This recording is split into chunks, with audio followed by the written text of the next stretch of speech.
Okay. तो हम एक दफा पहले रिवाइज कर लेते हैं कि हमने लास्ट वीक क्या क्या चीजें डिस्कस की थी, और फिर हाँ, आगे करते हैं चीजों को। इसको ठीक से zoom कर लेना है।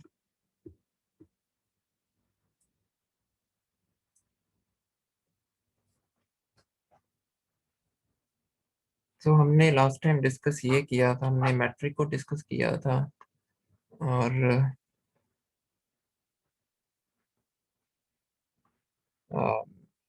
मैट्रिक के बारे में हमने पढ़ा था कि जो मैट्रिक होता है वो कोई भी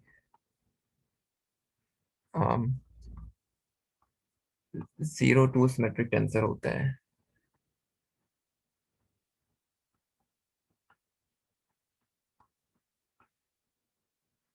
ये करता क्या था कि आप इसको कोई से भी दो वेक्टर्स देते थे और ये आपको एक रियल नंबर प्रोड्यूस कर देता था। उसके अलावा हमने ये पढ़ा था कि कोई से भी जो दो कोऑर्डिनेट सिस्टम्स होते हैं वो आपस में जैकोबियन के थ्रू रिलेट होते हैं। सो हमने जैकोबियन के बारे में डिस्कशन की थी। मिसाल के तौर पर अगर आपने कार्टेशियन से पोलर में जाना है या पोलर से कार्टेशियन में जाना है, तो ये जैकोबियन के थ्रू रिलेट होंगे। जैसे हम अगर हमारे पास कार्टेशियन सिस्टम है और हम पोलर में जाना चाह रहे हैं, तो आपने फार्मूला इसका ये पढ़ा था कि जैकोबियन का ट्रांसपोज और ये कार्टेशियन मैट्रिक और फिर जैकोबियन। तो जहाँ पर ये मैट्रिक आइडेंटिटी होता है वहां पर हम इसको सिंपली ऐसे भी लिख देते हैं।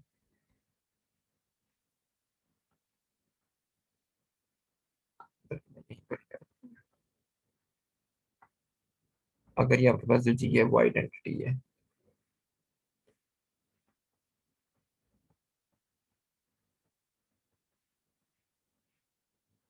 अच्छा, और इसकी जैकोबियन को हम डिफाइन कैसे कर रहे थे? जैकोबियन की डेफिनेशन हमने ये पढ़ी थी।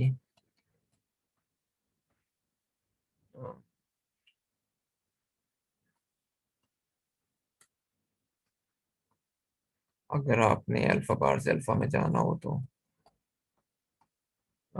इस तरीके से हम इसको डिफाइन कर सकते हैं। इसमें आप अल्फा बार से अल्फा में जा रहे हैं, क्योंकि अल्फा बार के लिहाज से डिफरेंशिएट कर रहे हैं अल्फा को। और इसी तरीके से अगर कार्टेशियन सिस्टम का हमने मैट्रिक देखना हो तो उसको हमने टेंसर प्रोडक्ट की फॉर्म में ऐसे लिखा था।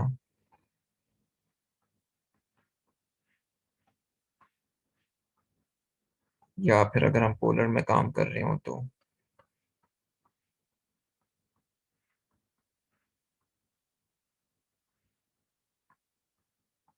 ये कुछ चीजें हमने पढ़ी थी कि हम मैट्रिक्स के थ्रू लेंथ कैसे कैलकुलेट कर सकते हैं, एक कोऑर्डिनेट सिस्टम से दूसरे कोऑर्डिनेट सिस्टम में कैसे जा सकते हैं।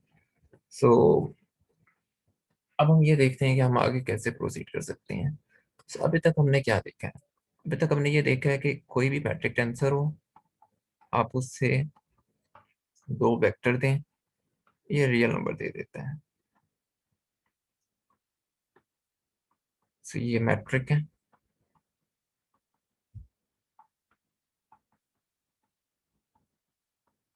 और ये दो वेक्टर्स हैं। इस चीज को ऐसे समझें कि यहाँ पर ना आपके पास दो खाली स्लॉट्स मौजूद हैं। एक ये खाली स्लॉट मौजूद है और एक ये खाली स्लॉट मौजूद है। मैं इस एक स्लॉट के ऊपर एक वेक्टर वी दे देता हूँ। ठीक है। क्वेश्चन ये है कि अगर मैं इस जी को, इस मैट्रिक टेंसर को सिर्फ एक वेक्टर वी दूं तो क्या आएगा मेरे पास? अब ये चीज क्या है आपके पास? यहाँ पर ये एक एम्प्टी स्लॉट है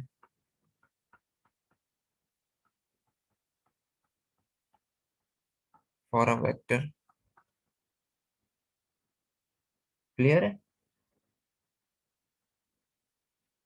यस सर। अच्छा, अब मैं इसको सिर्फ मैंने एक वेक्टर दिया हुआ है। अब मसला ये है कि अगर मैं सिर्फ इसको एक वेक्टर दूं, मैं यहाँ पर अब मैं यहाँ पर कुछ भी नहीं लगा रहा, मैं ये नहीं कह रहा कि मैंने यहाँ पर कुछ चीज इंसर्ट करनी है। मैं सिर्फ ये कह रहा हूँ कि अगर मैं इस मैट्रिक टेंसर को एक वेक्टर, सिर्फ एक वेक्टर देता हूँ तो मुझे क्या मिलेगा? अगर मेरे पास कोई ऑब्जेक्ट ऐसा हो जिसको मैं सिर्फ एक वेक्टर दूं तो मैं उस ऑब्जेक्ट को क्या कहता हूँ? One form. इसका मतलब है कि ये जो चीज है ये एक वन फॉर्म की तरह एक्ट करेगी।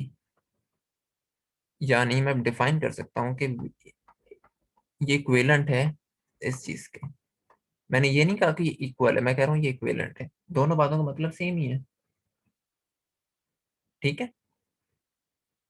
Yes sir. तो यहाँ पर हम क्या कह रहे हैं कि जो आपके पास वन फॉर्म v है, this v tilde is a one form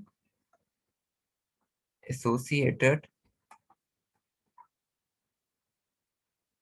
with vector v through g। यानी कि ये वन फॉर्म इस वेक्टर v के साथ एसोसिएट है किसी मैट्रिक टेंसर g के जरिए, अगर मैं इसको एक वेक्टर दे रहा हूँ तो। क्लियर? Yes sir. अब आप ऐसा करें कि इस वन फॉर्म के ऊपर एक्ट करवाएं, इस वन फॉर्म को किसी वेक्टर के ऊपर एक्ट करवा दें। सो लेट्स सी के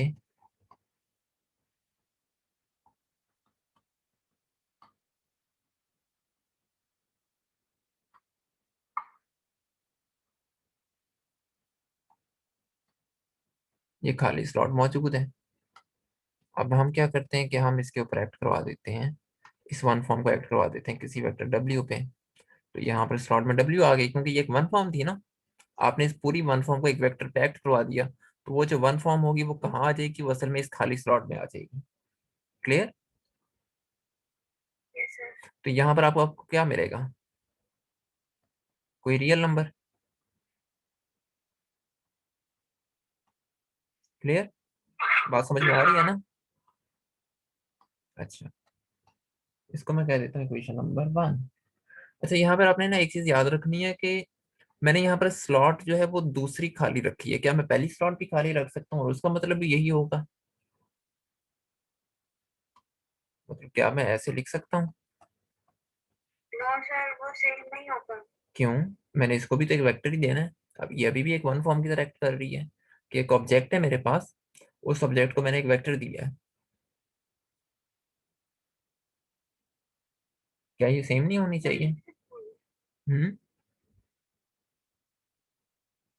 इसको देखें, इसको ऐसे देखें। ये चीज अभी आपको समझ आएगी। अच्छा, मुझे पहले इस चीज को वेक्टर, इस चीज को लिखो एक कंपोनेंट फॉर्म में। ये क्या बन जाएगी? V alpha one form W alpha. ये क्या बन जाएगी? G alpha beta V alpha. W beta. ठीक है।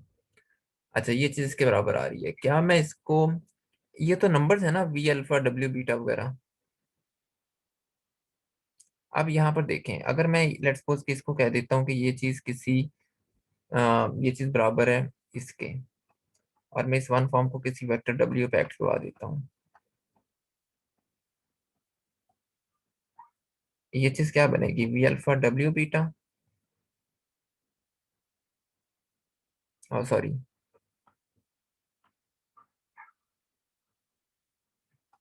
V alpha W alpha G alpha beta W beta V alpha. क्या इसमें और इस इक्वेशन में कोई फर्क है, रेड इक्वेशन में और ब्लैक इक्वेशन में? हाँ सर। क्योंकि ये जो जी है ये असल में सिमेट्रिक टेंसर है ना। जी सिमेट्रिक टेंसर है ना, तो मैं अल्फा बीटा को बीटा अल्फा भी लिख सकता हूँ। तो इसका मतलब है कि दोनों इक्वेशन में कोई फर्क नहीं है। जी सर। ठीक है, तो ऐसे में आप पहली स्लॉट खाली छोड़ें या दूसरी छोड़ें उससे कोई फर्क नहीं पड़ेगा क्योंकि जी वैसे ही सिमेट्रिक टेंसर है आपके पास। अच्छा, अब ये जो चीज है, क्या मैं इस अल्फा को बीटा से रिप्लेस कर सकता हूँ? लेफ्ट हैंड साइड पे जितने भी अल्फाज आ रहे हैं,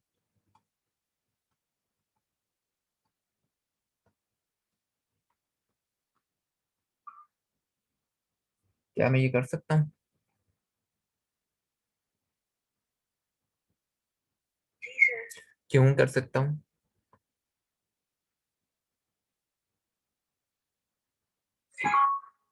क्योंकि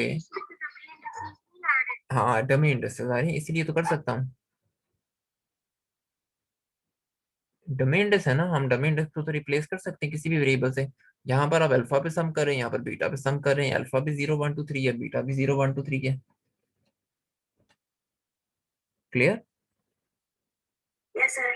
अच्छा, अब ऐसा करते हैं कि इस इक्वेशन को लिख देते हैं ऐसे।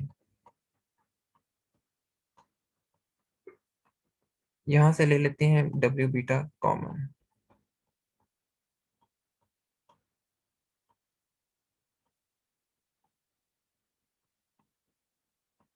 ये चीज बन गई। अब ये जो इक्वेशन है वो तमाम अल्फा और बीटास के लिए ट्रू होगी। तो यहां से मैं फिर ये चीज लिख सकता हूँ। अब डेफिनेटली ये वाला वेक्टर तो जीरो हो नहीं सकता, डब्ल्यू बीटा तो आप जीरो नहीं कर सकते, क्योंकि ये वेक्टर जीरो करेंगे तो फिर आप कैलकुलेट किस चीज को कर रहे होंगे। क्लियर? आप डब्ल्यू बीटा को तो जीरो नहीं ना कर सकते। अगर मैं डब्ल्यू बीटा को जीरो करूंगा तो इसका मतलब है कि इसके सारे कंपोनेंट जीरो आ रहे होंगे।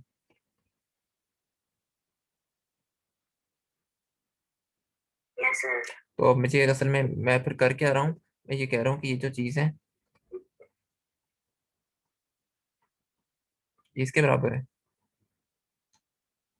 तो V beta is equal to G alpha beta V alpha. ये चीज बन गई। अब ये जो चीज है ना, ये एक बड़ा इंपॉर्टेंट क्वांटिटी बनी है यहाँ पर। अब हम इस क्वांटिटी को थोड़ा सा देखते हैं कि ये क्या काम क्या हुआ है। यहाँ पर v क्या है? वेक्टर। यहाँ पर v क्या है? वेक्टर। ये क्या चीज है? मैट्रिक। लेकिन अब गौर करने वाली बात यह है कि यहाँ पर इसकी जो इंडेक्स है वो लो है। तो इसेंशियली ये जो काम कर रहा है ये बेसिकली एक वन फॉर्म के तौर पर एक्ट कर रहा है। और यहाँ पर इसकी जो इंडेक्स है वो एक अपर इंडेक्स है। ऐसे ही है, सेम जी है, सर। तो क्वांटिटी तो सेम है ना, वी है। मतलब इससे फर्क नहीं पड़ता मैं वी को अल्फा लिख रहा हूँ, मैं बीटा लिख रहा हूँ, गामा लिख रहा हूँ, क्या लिख रहा हूँ, इससे फर्क नहीं पड़ता। क्वांटिटी तो मेरे पास वी ही है ना। Yes sir. मतलब यहाँ पर मेरे पास इसकी क्वांटिटी, इसकी इंडेक्स नीचे आ रही है अल्फा। मैंने दरम्यान में कोई ऑपरेशन किया और मैं बाद में इसकी इंडेक्स को ले गया ऊपर, इससे तो कोई फर्क नहीं पड़ा फिर। ठीक है। अब देखें मैंने क्या किया, मैंने इस मैट्रिक टेंसर को इस्तेमाल करके इस वी की इंडेक्स को, यहाँ पर इंडेक्स क्या थी, ऊपर आ रही थी, मैंने मैट्रिक टेंसर को इस्तेमाल किया और वी की इंडेक्स को नीचे कर दिया।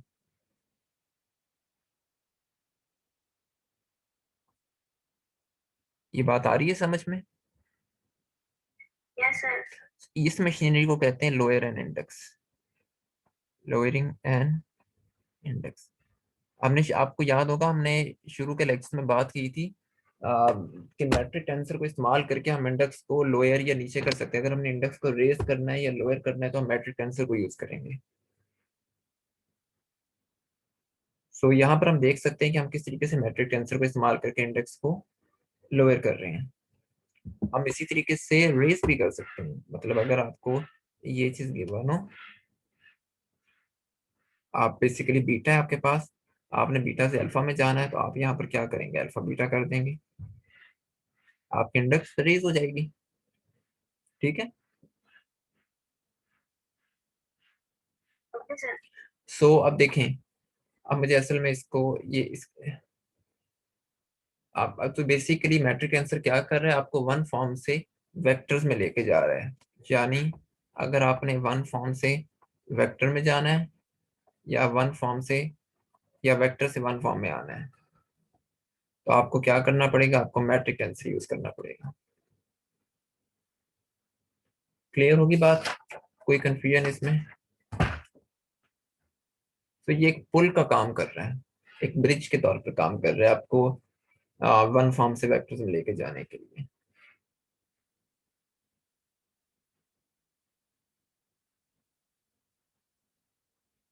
कोई कंफ्यूजन, कोई मुश्किल? सर इंडेक्स हर दफा मतलब लाजमी अपर या लोअर होगा या नहीं भी हो सकता जब हम टेंसर अप्लाई करेंगे तो?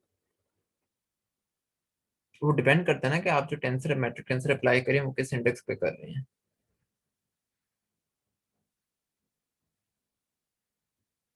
और मतलब कि मिसाल के तौर पर मिसाल के तौर पर अ, अगर मैं आपको कुछ इस तरह की क्वेश्चन लिख के दूं कि क्या हम लिख सकते हैं,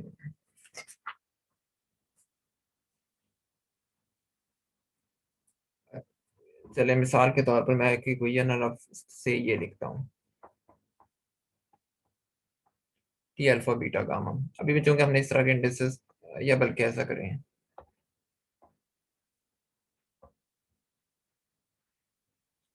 हाँ चलें इसी को देख लें। अभी मैं असल में अभी मैं इस इंडेक्स को डिस्कस करूं।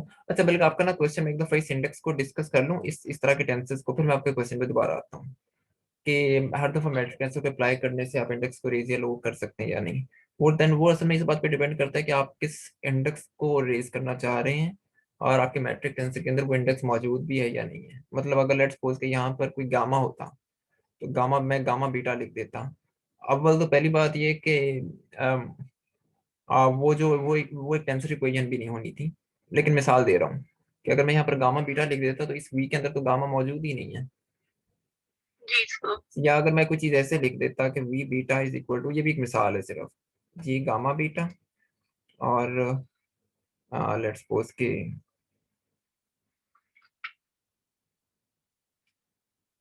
वी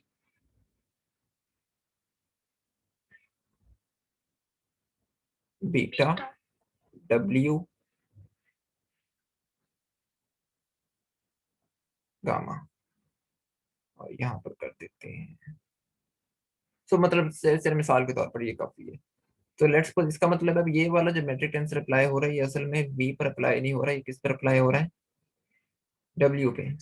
तो ये डब्ल्यू पे। वी के इंडेक्स को रेज नहीं करेगा, ये सिर्फ डब्ल्यू को करेक्ट कर सकता है।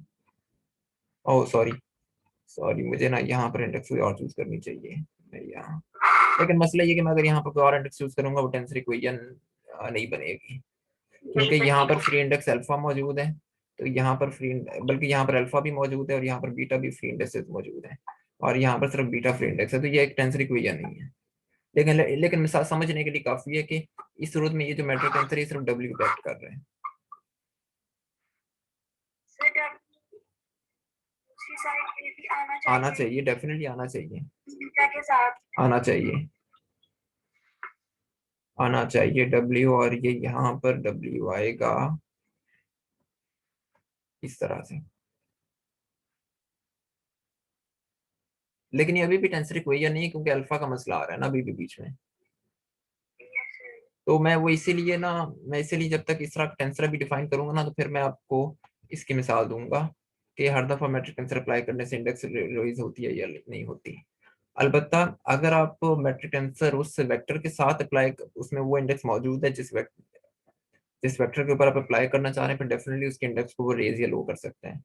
लेकिन अगर उसके अंदर इंडेक्सेस वो मौजूद है कि जिस कि जो वेक्टर ही आपके पास नहीं है, तो फिर तो डेफिनेटली आप उसे नहीं अप्लाई कर सकते। मतलब मेरा, चले बल्कि हाँ चले मैं आपको एक मिसाल दे ही देता हूँ, आपको कुछ समझ आ ही जाएगी उस चीज की। सो लेट्स सपोज के मेरे पास इसमें दो इंडेक्सेस मौजूद हैं, ये एक मैट्रिक ले लेते हैं, ठीक है। मैं आपको ये कह देता हूँ कि ब्रिंग अल्फा डाउन। अब आपने बीटा को नीचे नहीं लाना, आपने अल्फा को नीचे लाना है। अब आप ये देखें कि आप करना क्या चाह रहे हैं, आपने अल्फा को नीचे लाना है, और अल्फा को किस इंडेक्स से रिप्लेस करना है, मैं ये कह देता हूँ कि आपने अल्फा को रो से रिप्लेस करना है। बीटा को कुछ नहीं कहना, बीटा वहीं का वहीं रहेगा। और यहाँ पर ये आपके पास मौजूद है, ये टेंसर मौजूद है। यहाँ से आपने अल्फा को नीचे लाना है। जब अल्फा को नीचे लेके आएंगे तो डेफिनेटली वो अल्फा तो नहीं रहेगा, उसको कोई और इंडेक्स का नाम देना पड़ेगा आपको। मैं उसको रो कह देता हूँ, ठीक है। Yes sir. अब मैं यहाँ पर फिर जो मैट्रिक टेंसर अप्लाई करूंगा वो अल्फा और रो पे करूंगा।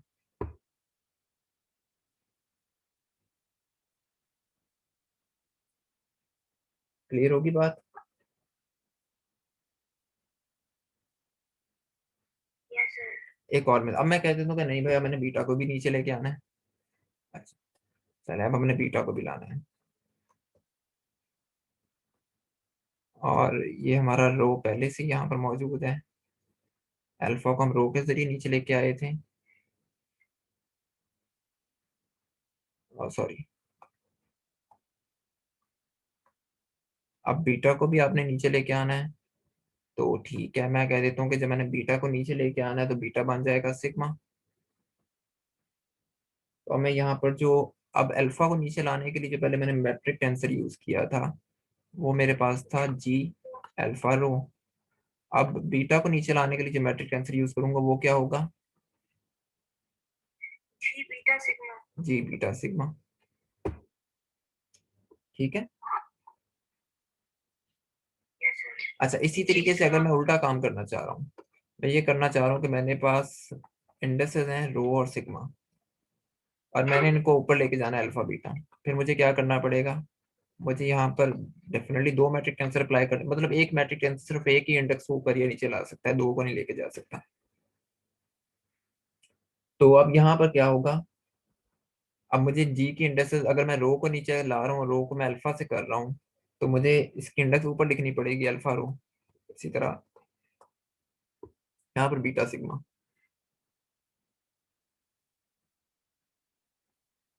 क्लियर? जी सर। बाकी ये जो चीज है ना, जी अल्फा रो और ये, अब ये चीज ना ये आपको असल में ये कल के लेक्चर में जरा ज्यादा अच्छे तरीके से क्लियर हो जाएगी कि ये जो दोनों है ना ये असल में दोनों एक दूसरे के इन्वर्सेस हैं। सो ये चीज हम कल के लेक्चर में ज्यादा डिस्कस करेंगे कि जी लोअर इंडेक्स और जी अपर इंडेक्स में क्या रिलेशन है। बहरहाल आ, ये चीज अलबत्ता आपको आपको पता होनी चाहिए कि एक मैट्रिक टेंसर वो एक ही इंडेक्स पे अप्लाई हो रहा है, और इस तरीके से हम इंडेक्सेस को ऊपर नीचे कर सकते हैं। सो आपका वो ओरिजिनल क्वेश्चन हो गया क्लियर? सर मींस एक टाइम में जस्ट एक को कर सकते हैं। नहीं, आप एक वक्त में दोनों इंडेक्सेस को भी ला सकते हैं, मतलब जैसे इस स्टेप के अंदर, इसके अंदर हम दोनों इंडेक्सेस को एक ही वक्त में ऊपर लेके गए हैं, लेकिन आपने देखें दो मैट्रिक टेंसर अप्लाई किए हैं। जी यहाँ पर भी हमने एक ही वक्त में दोनों इंडेक्सेस को ऊपर से नीचे लेके आए हैं, लेकिन दो डिफरेंट मैट्रिक टेंसर्स के जरिए। ठीक है।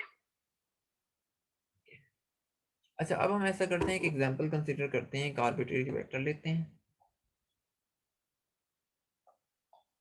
सो लेट्स सपोज कि आपके पास एक आर्बिट्रेरी वेक्टर मौजूद है V naught, V one, V two, V three, और इसको किसी मिनकॉस्की स्पेस में ले लेते हैं जिसमें आपके पास जी अल्फा बीटा, ईटा अल्फा बीटा के बराबर होता है। और इसका डायगोनल क्या होता है?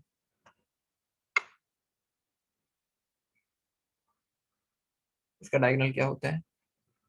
-1 1 1 1। जी, आपने ये चीज फाइंड करनी है। अब ये आप कैसे कैलकुलेट करेंगे? आपको पता है कि ये जो चीज बराबर होती है ये बेसिकली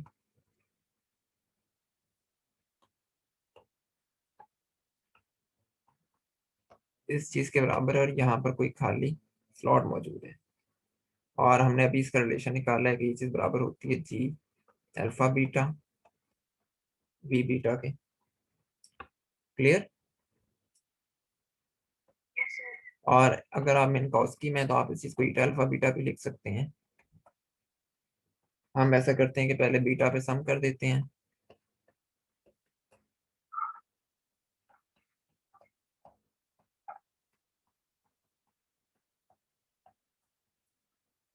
अब आपको पता है मिनकॉस्की मैट्रिक को देख के कि मिनकॉस्की असल में ये चीज होती है वन,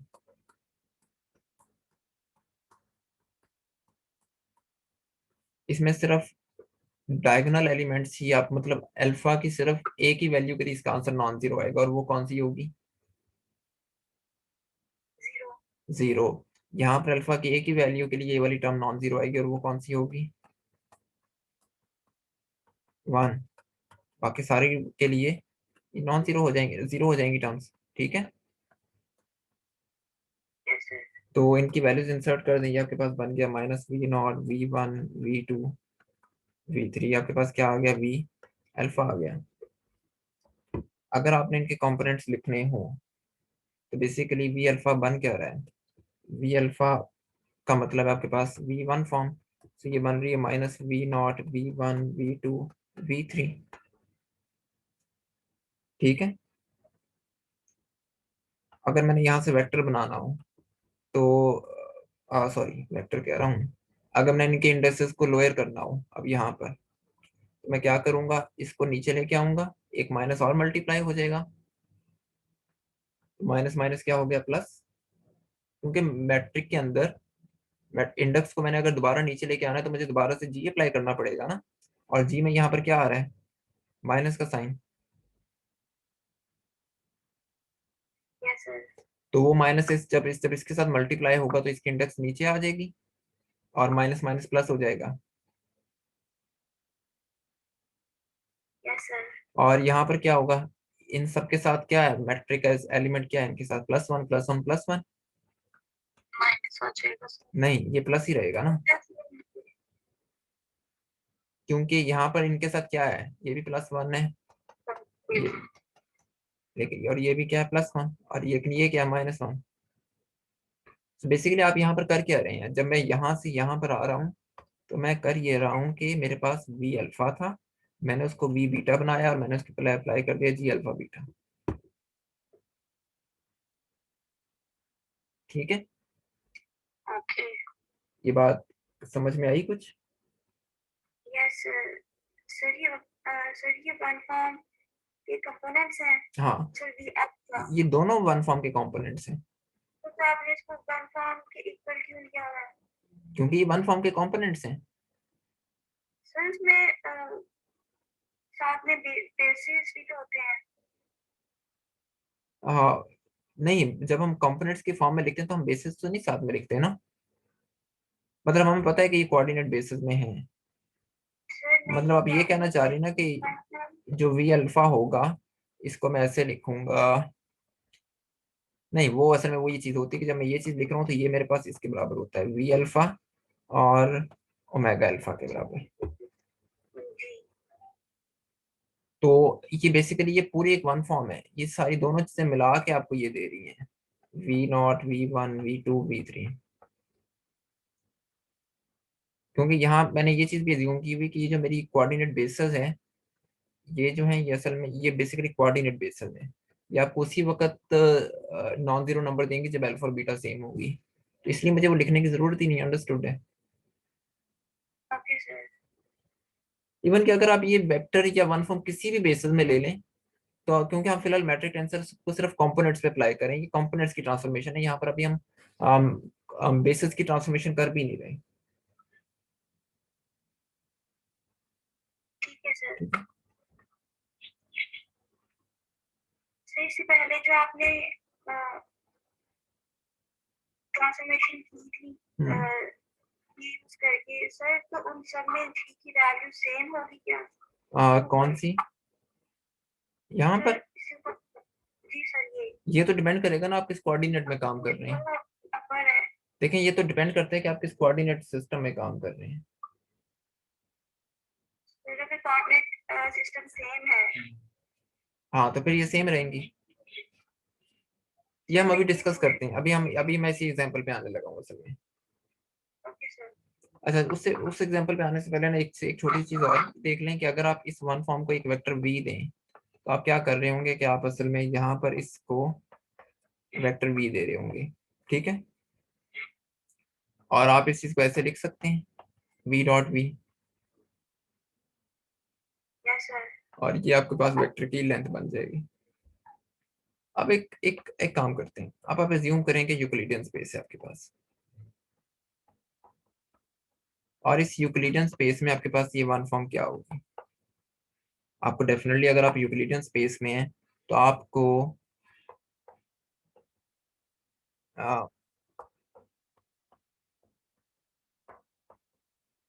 वेक्टर की वन फॉर्म बनाने के लिए क्या करना पड़ेगा, मैट्रिक अप्लाई करना पड़ेगा, और यूक्लिडियन स्पेस का मैट्रिक क्या होता है अल्फा बीटा, और डेल्टा अल्फा बीटा किसके बराबर होता है 1 0 0 0 1 0 0 0 1, क्या किसी कंपोनेंट के ऊपर कोई फर्क पड़ेगा,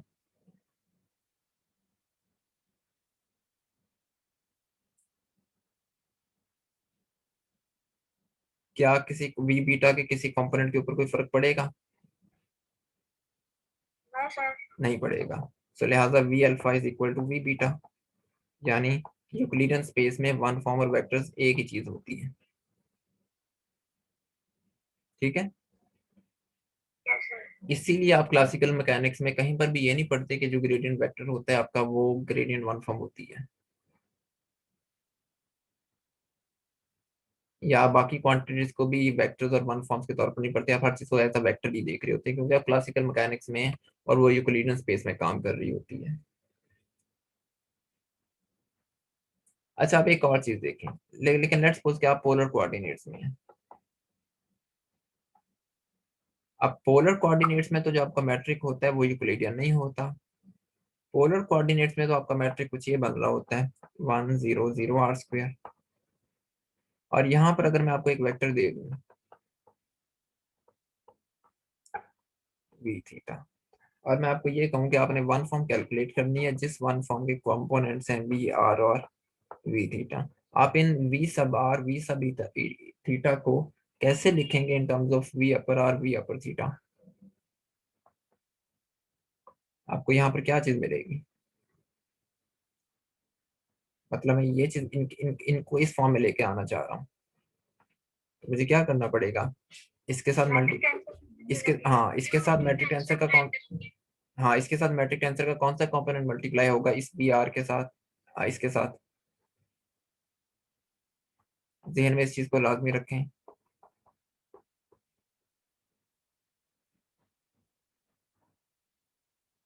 सो अगर आप ये काम करना चाह रहे हैं तो आपको ये करना पड़ेगा, और यहाँ पर अब आप बीटा पे सम करेंगे तो आपको ये चीजें मिलेगी। अब ये देखें, ये वाला जो कंपोनेंट है वो 0 है, ये क्या है? ये आर थीटा है ना, ये पूरा कंपोनेंट क्या हो गया? 0। और ये आपको क्या देगा? 1। और यहाँ पर वी आर, तो ये क्या बन गया? V R. ठीक है, तो वी थीटा वाला क्या आएगा? मुझे जुबानी बताएं।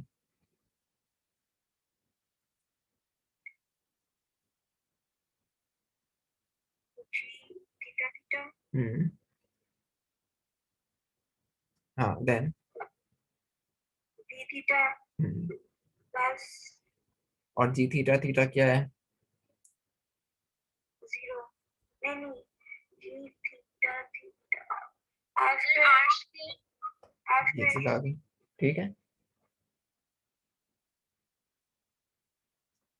क्लियर होगी बात? सेंस की सर वी वी आर की फर्स्ट टर्म में आर 3 टाइम्स आ रहा है। वी सर ये जो इसकी फर्स्ट टर्म है इसमें जी आर आर वी आर, इसमें हाँ आर 3 टाइम्स है। हाँ, तो आर थीटा वाली टर्म क्या है? 0। सर इंडेक्स 3 टाइम नहीं, अच्छा नहीं देख, होना चाहिए। ऐसे देखें, मैं आपको समझाता हूँ। ये आपके पास आ रहा है V alpha, G alpha beta, V beta. अब मैं कैलकुलेट करना चाह रहा हूँ आर के लिए, for alpha is equal to are.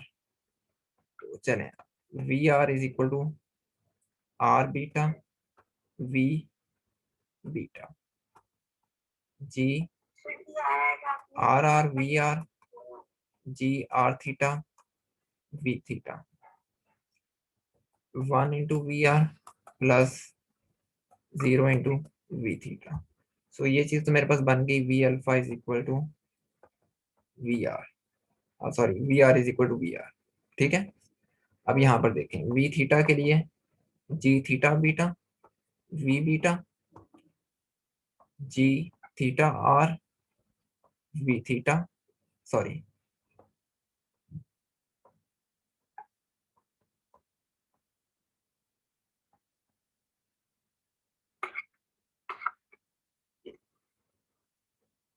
oh I see, now I have got the point। कह रही हूँ कि ऊपर वाली इक्वेशन की फर्स्ट टर्म में आर 3 बार है और हाँ आर 2 बार होता है, मतलब कोई भी इंडेक्स। हाँ, मैं अब आपका पॉइंट समझ गया हूँ।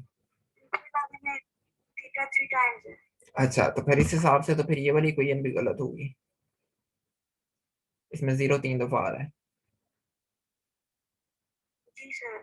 ये इंडेक्स नहीं है। अब मसला ये है कि ये इंडेक्स नहीं है, ये कंपोनेंट है। ये इंडेक्स सिर्फ एक कंपोनेंट को रिप्रेजेंट कर रही है। और हमने, अब ये देखें, आपकी बात बिल्कुल ठीक है। अगर मैं अब आप इस आर को इंडेक्स के तौर पर ना लें, अगर मैं ये चीज लिख रहा हूँ ना, जी अल्फा अल्फा वी अल्फा, फिर गलत है। अगर मैं ये चीज लिख रहा हूँ ना, जी वन वन वी वन, तो ये गलत नहीं है।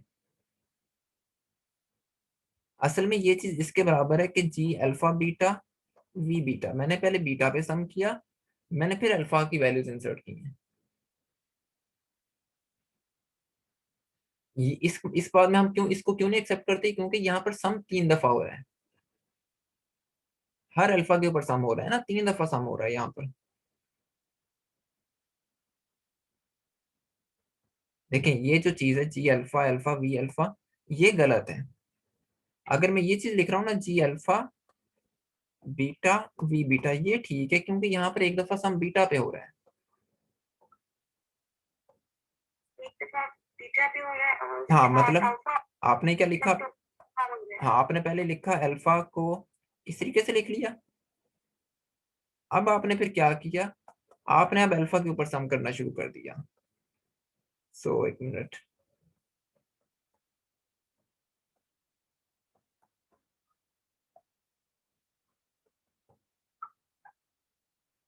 यानी कि ये वन वन, ये वन, ये वन, ये वन, ये बीटा पे सम हो चुका है इस वक्त। ठीक है। अब आप अल्फा के ऊपर सम कर रहे थे, आपने यहाँ पर 0 लगा दिया, 1 लगा दिया, 2 लगा दिया, 3 लगा दिया। अब आप ये कहें कि यहाँ पर एक इंडेक्स 3 दफा आ रही है, तो ऐसा तो नहीं है। दो डिफरेंट इंडेक्सेस पे सम हुआ है।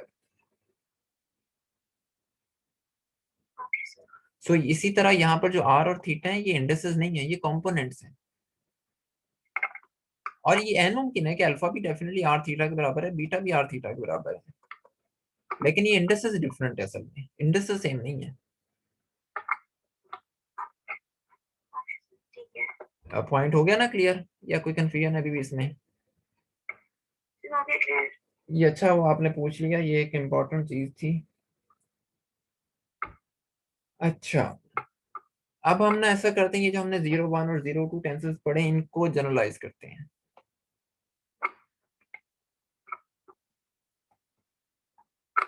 0 m टेंसर्स। अब पहले मुझे अब ये बताएं कि 0 1 टेंसर क्या करता है। ये एक ऑब्जेक्ट होता है। आप इस ऑब्जेक्ट को क्या देते हैं? आप इस ऑब्जेक्ट को 1 वेक्टर दे देते हैं, और ये आपको क्या प्रोड्यूस करके देता है? Real number. Real number. अच्छा, अगर मैं आपको ये कहूँ कि 0 2 टेंसर क्या करता है,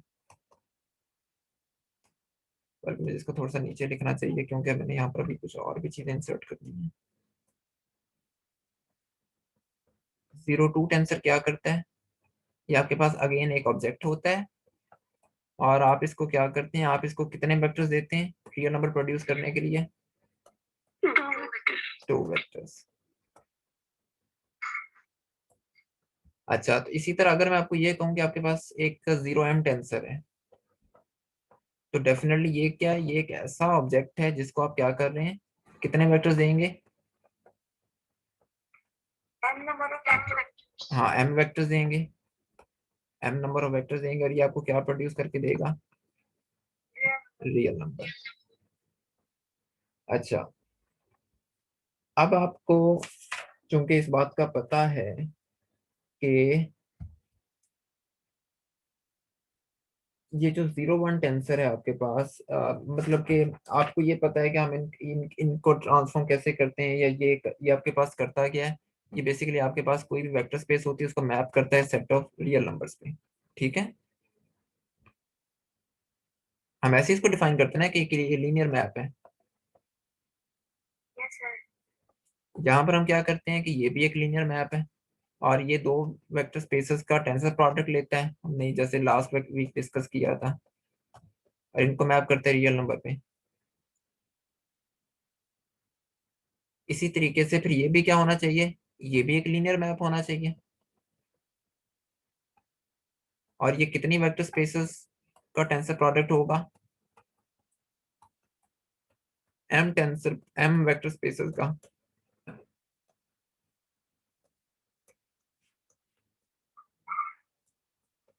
यानी कि यहाँ पर आप क्या करते हैं, दोबारा देखें, यहाँ पर एक वेक्टर लेते हैं और उसे कितने एक टेंसर लेते हैं, उसे कितने वेक्टर्स देते हैं? 2। और ये आपको क्या देता है? कोई रियल नंबर देता है। यहाँ पर आप क्या करते हैं, एक वेक्टर लेते हैं और उसे कितने वेक्टर्स देते हैं? 1। और ये आपको रियल नंबर दे देते हैं। ऐसे ही है। Yes sir. और ये जो वेक्टर है ये बेसिकली किस में से बिलोंग कर रहा है? किसी वेक्टर स्पेस में से। इसी तरीके से यहाँ पर v और w क्या है, बिलोंग कर रहे हैं किसी वेक्टर स्पेस में से। तो यहाँ पर आप इसकी इक्वेशन कैसे लिखेंगे कि आपके पास एक वेक्टर है, एक टेंसर है, और आप उसे m वेक्टर्स दे रहे हैं, v w, और इसको x कह लें, और ये आपको क्या नंबर दे रहा है? कोई रियल नंबर दे रहा है। मतलब हर वेक्टर किसी किसी डिफरेंट वेक्टर स्पेस से कॉरेस्पॉन्ड कर रहा है। ठीक है। Yes sir. सो यहाँ पर आपके पास अब ये चीजें क्या है, ये बेसिकली आपके पास m वेक्टर्स हैं। ये बेसिकली ये कोई टर्म नहीं है, इसका मतलब m नंबर ऑफ वेक्टर्स हैं आपके पास। वेक्टर्स हैं जिनकी तादाद है। अच्छा, अगर आपने इसको इसकी अब मैं असल में इसको इसीलिए कंपैरेटिवली लेके चल रहा हूँ ताकि आपको देखने में आसानी हो। आप इस वन फॉर्म को इसके कंपोनेंट्स में कैसे लिखते हैं?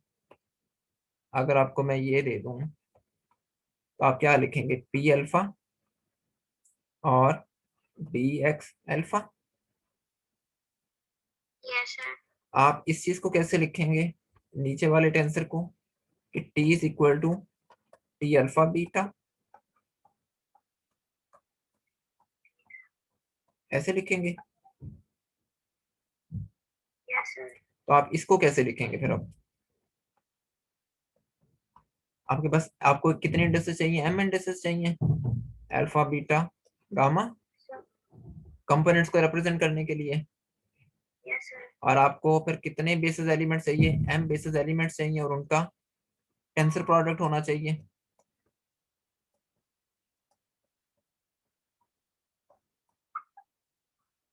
सो ये आपके पास क्या है? ये 0m टेंसर है। ये क्या चीज है? m indexes to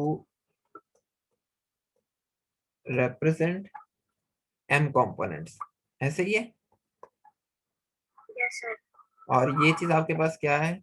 m basis elements.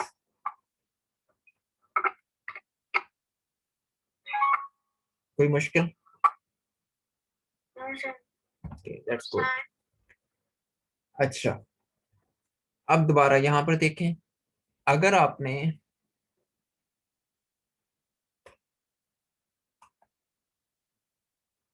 P alpha bar से पी अल्फा से पी अल्फा बार में जाना हो तो आप क्या करेंगे? ये काम करेंगे।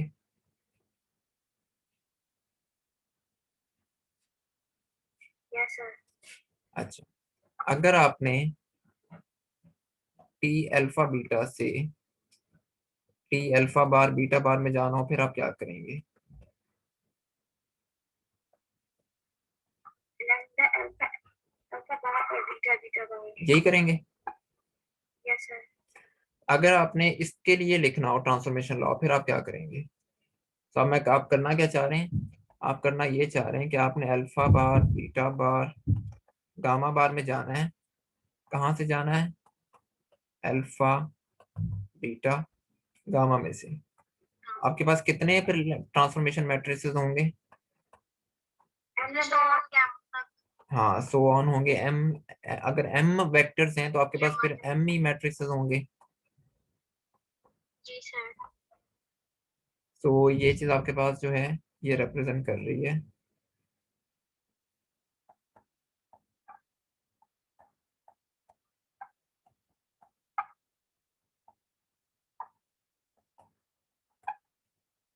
क्लियर? Yes, sir. कोई मुश्किल इसमें? No, sir. तो यहाँ तक हमने जितने भी आपके पास 0, 1, 0, 2, 0, 3 टेंसर थे हमने वो जनरलाइज कर लिया है। मतलब आप इस इक्वेशन के जरिए किसी भी टेंसर को लिख सकते हैं इन दो इक्वेशंस के जरिए।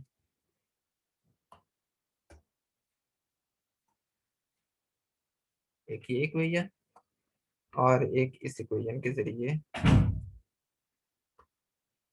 आप इनको लिख सकते हैं किसी भी। आप यहाँ से 0, 1 भी लिख सकते हैं, 0, 2 भी लिख सकते हैं। हमको आपको नजर आ रहा है देखने में कि वो सिर्फ इंडेक्स की तादाद पे डिपेंड कर रहा है। ठीक है। अच्छा चलें एक छोटा सा साइड नोट डिस्कस करते हैं। यहाँ पर मैं ले लेता हूँ एक कुछ ऑब्जेक्ट्स और आपने मुझे बताना है कि उनके कंपोनेंट्स की तादाद कितनी होगी। अगर मेरे पास कोई है 0, 1 टेंसर, इसमें कितने कंपोनेंट्स होते हैं? अगर हम स्पेशल रिलेटिविटी में काम कर रहे हैं तो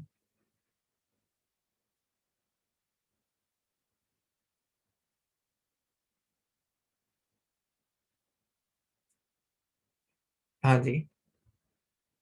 So, इसमें एक वेक्टर होता है और उसके 4 कंपोनेंट्स हाँ होंगे। जी ठीक है। अगर आपके पास 0, 2 है तो फिर एक नहीं। ये क्या है? ये 0, 2 है ना? या ये क्या है? ये 0, 2 है ना? Yes sir. इसमें कितने कंपोनेंट्स होते हैं? 16 होंगे सर। सिक्स 16 होंगे। 16 होंगे।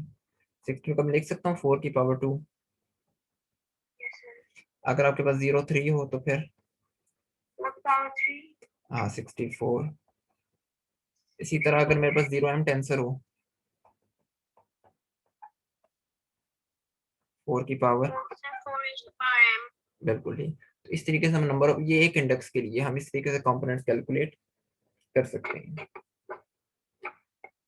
क्लियर है यहाँ तक? Yes sir. अच्छा। अब एक डिफरेंट, अब हम इन जितनी बातें हमने की हैं ना, अब इनको देखने के एक नया पर्सपेक्टिव डिस्कस करते हैं। फिर हमारे टेंसर्स का ना स्टडी खत्म हो जाएगी। मेरा ख्याल है हम इसको 1 बजे तक फिनिश कर लेंगे। आपने ये पढ़ा है कि अगर आप किसी वन फॉर्म को वेक्टर दें तो आपको कोई रियल नंबर मिलता है। लेकिन अगर मैं किसी वेक्टर को कोई वन फॉर्म दूं फिर मुझे क्या मिलेगा? लेकिन ये भी क्वेश्चन तो है ना। मतलब यहाँ पर मैं क्या कर रहा हूँ, और मतलब कि अ, हमें पता है कि हम वेक्टर से वन फॉर्म्स में जा सकते हैं। वो हमने अभी लॉ पढ़ा है कि अगर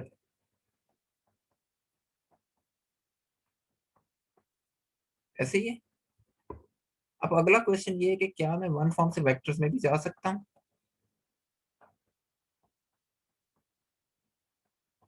डेफिनेटली मैं जा सकता हूँ। मैंने आपको अभी बताया था कि अगर आपके पास वी अल्फा हो तो आप इस तरीके से, सॉरी,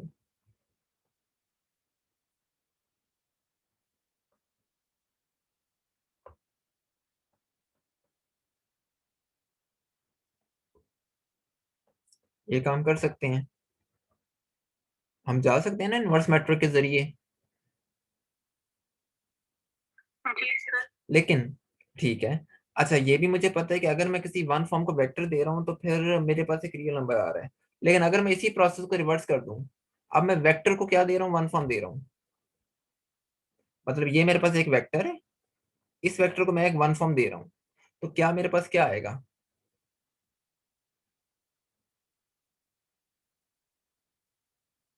से कंपोनेंट्स आएंगे। कंपोनेंट्स किस तरह के कंपोनेंट्स आएंगे? सर रियल नंबर ही आएगा रियल नंबर ही आएगा? माइनस के साथ। नहीं। रि- नेगेटिव में। वो तो डिपेंड करेगा ना कि आपके पास वो क्या चीज क्या बन रही है। लेकिन चले हम इस चीज को देखते हैं। कि वो माइनस आना या नहीं आना, वो तो कंपोनेंट्स के, वो तो मैट्रिक के ऊपर डिपेंड करेगा। लेकिन ये हमें पता है कि वो आएगा रियल नंबर ही। कैसे? अभी हमने लिखा है कि आप इस वेक्टर को डिफाइन करते हैं इस तरीके से। अब मैं ये कह रहा हूँ कि आपने इस वेक्टर को दे देनी है कोई वन फॉर्म। तो ये चीज आपके पास बन जाएगी। ये मुझे यहाँ पर कौन सी इंडेक्स यूज करनी पड़ेगी? मैं यहाँ पर क्या यूज कर सकता हूँ अल्फा?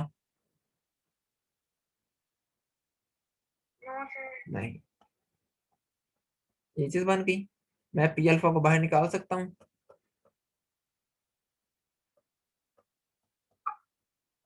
पी अल्फा को बाहर निकाल सकता हूँ इस तरीके से। तो ये आपके पास क्या बन गया? सॉरी, ये आपके पास क्या बन गया?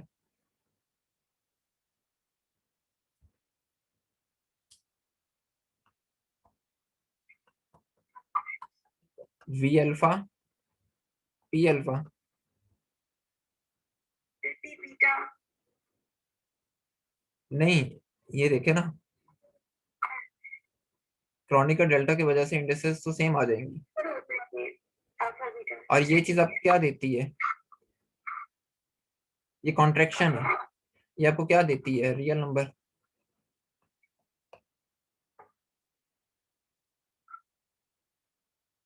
ये रियल रियल नंबर देती है ना आपको। Yes sir. तो ये बात समझ आ गई ना इस बात की, कि अगर हम एक वेक्टर को एक वन फॉर्म दे रहे हैं तो भी आपको रियल नंबर ही मिल रहा है। Yes sir. अच्छा, तो फिर हम वेक्टर्स को डिफाइन कैसे कर सकते हैं? अब हम यहाँ पर वेक्टर्स की एक डेफिनेशन देने लगे हैं। हम डिफाइन ऐसे कर रहे हैं कि vectors are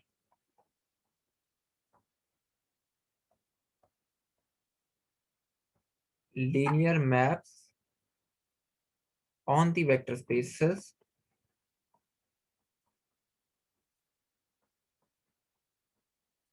that takes that take one forms and produce real numbers।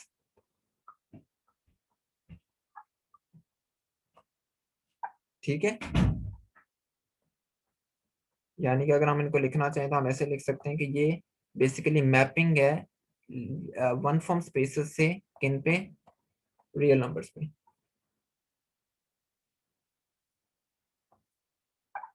इस बात आई समझ में?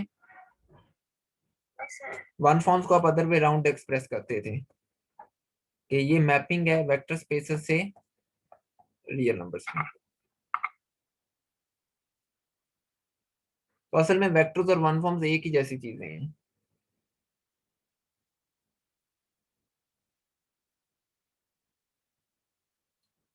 इस बात में कोई कंफ्यूजन तो नहीं है, क्योंकि मैंने अब इसी चीज को आगे जनरलाइज करना शुरू कर देना है।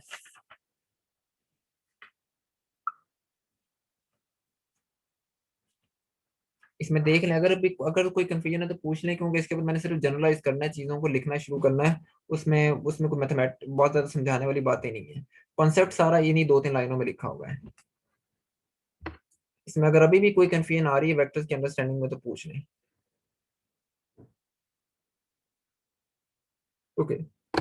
सर अगर वेक्टर अप्लाई करेंगे वन फॉर्म पे तो हमें कंपोनेंट्स मिलेंगे मिलेगा real number he. In the form of real number. हाँ जी, हाँ जी, बिल्कुल। ठीक है। जैसे आप वन फॉर्म को वेक्टर्स पे अप्लाई करें तो भी आपको रियल नंबर मिलता है।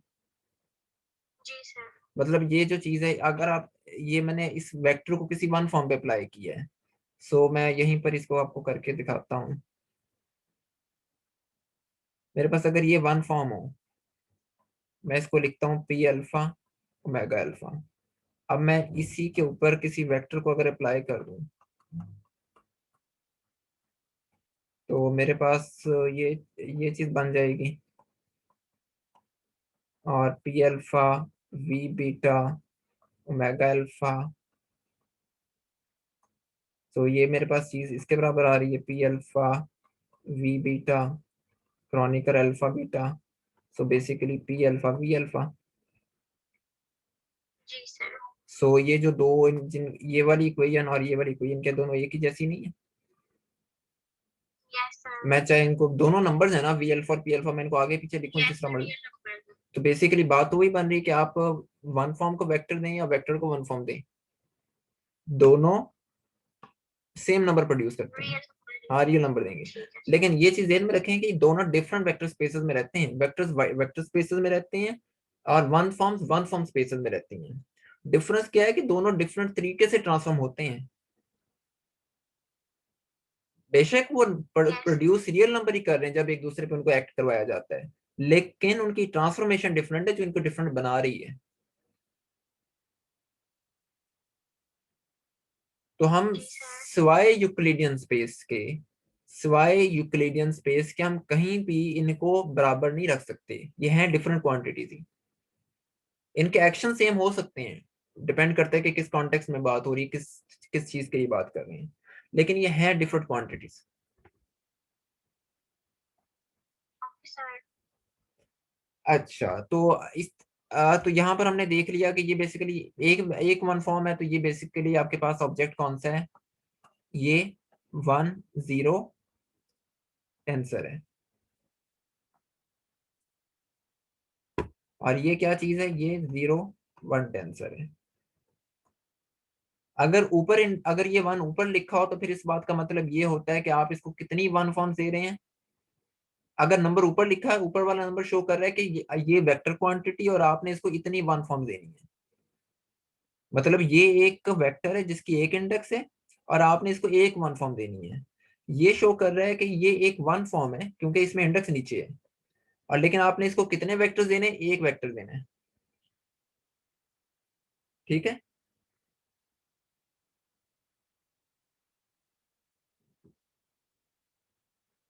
इसी तरह अगर मेरे पास टू जीरो टेंसर हो, इस बात का क्या मतलब है कि sir two two one forms के लिए। हाँ आपने इसको टू वन फॉर्म देनी है, यानी कि एक लिए लीनियर मैप है दो वन फॉर्म स्पेसेस का रियल नंबर्स पे। ठीक है, आप इसको दो वन फॉर्म देते हैं to produce a real number.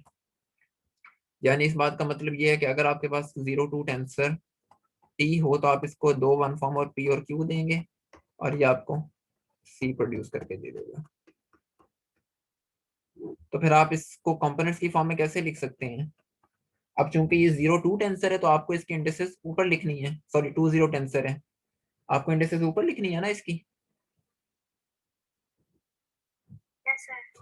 अच्छा अगर ये चीज हो मेरे पास, अब कंपैरिजन के लिए आपको बता रहा हूँ ताकि आपको इसका ट्रांसफॉर्मेशन लॉ लिखने में आसानी हो, क्योंकि जिस तरीके से हम वो ट्रांसफॉर्मेशन लॉ बनाते हैं उसी तरीके से हम ये भी बना सकते हैं।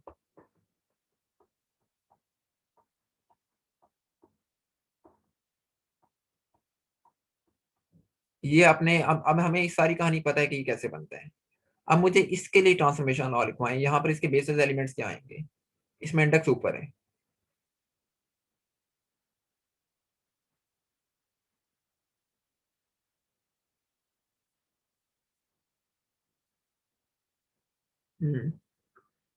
आपको पता है। सर डीएक्स अल्फा को लोअर लोअर कर देंगे। हाँ लेकिन जिसमें इंडेक्स लोअर होती है वो वेक्टर बेसिस होती हैं, जिसमें इंडेक्स लोअर होती है वेक्टर बेसिस होती है ना हमारी डेफिनेशन के मुताबिक। Yes sir. तो अब यहाँ पर आप देखें ये चीज क्या है, ये आपके पास वन जीरो टेंसर है, ये चीज क्या है, इसके कंपोनेंट्स हैं, और ये चीज क्या है, तो ये two zero sorry two zero, और ये चीज इसके बेसिस वेक्टर्स हैं। क्लियर होगी बात। Yes sir. अगर आपने इसके ट्रांसफॉर्मेशन लॉ लिखना हो तो फिर कैसे लिखेंगे। अब करना आप क्या चाह रहे हैं, आपको टी अल्फा बीटा गिवन है और आपने जाना है टी अल्फा बार बीटा बार में। आपको दो मैट्रिक्सेस चाहिए होंगे,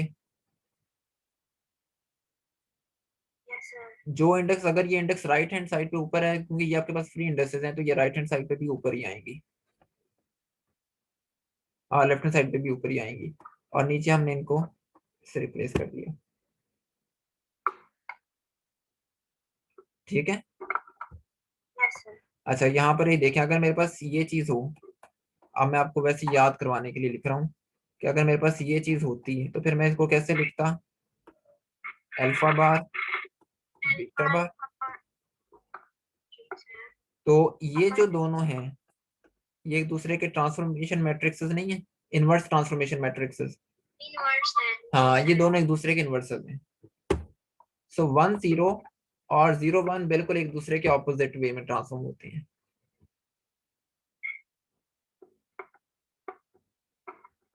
क्लियर होगी बात? Yes sir. लेकिन इनमें एक चीज अभी भी कॉमन है, वो ये कि जिस तरह हमें पता है कि जो आ, हमें हमें ये बात पता है कि अम, ये चीज बराबर नहीं होती Q क्रॉस P के इन जनरल। इसी तरीके से वीक टेंसर प्रोडक्ट W भी बराबर नहीं होगा W टेंसर प्रोडक्ट V के। सिमेट्रिक नहीं ना होते हैं, वन फॉर्म्स के लिए सिमेट्रिक नहीं होते, तो इसी तरह वेक्टर्स के लिए भी सिमेट्रिक नहीं होंगे। और इसी तरीके से अगर आपके पास आप सेम ये रखें लेकिन वन फॉर्म्स का ऑर्डर चेंज कर दें, फिर ये रिजल्ट सेम आएगा या नहीं आएगा?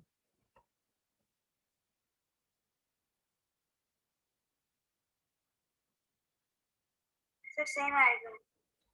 क्यों? आपने वन फॉर्म चेंज कर दिए, पहले वी एक्ट कर रहा था पी पे, अब वी एक्ट कर रहा है क्यू पे।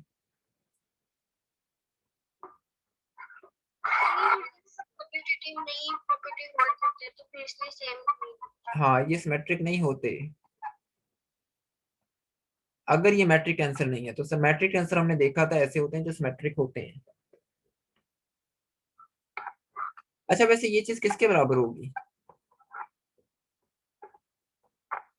अब मैं देखें, मेरे पास एक 2 0 टेंसर है, मैं उसको दो वन फॉर्म्स पे एक्ट करवा रहा हूँ, मुझे एक रियल नंबर प्रोड्यूस करना है, तो मैं इसको कैसे एक्ट करवाऊंगा कि मुझे एक रियल नंबर मिले? फिर v को p पे सेपरेट कर लेंगे। हाँ, वी को पी पे और डब्ल्यू को, ये देखें, ये बिल्कुल वैसे ही करते हैं जिस तरह हम लोग वन फॉर्म्स के लिए काम कर रहे हैं। वही चीज है, कोई फर्क नहीं है। लेकिन फर्क किस चीज का पड़ता है? इंडेक्सेस के ऑर्डर का, इंडेक्सेस की प्लेसमेंट का, और ट्रांसफॉर्मेशन लॉस का। क्लियर? अच्छा, चलें, बस अब हम इसको वाइंड अप करने लगे, हमारा बस थोड़ा सा काम रह गया है, फिर हमारा वेक्टर्स पूरे हो जाएंगे।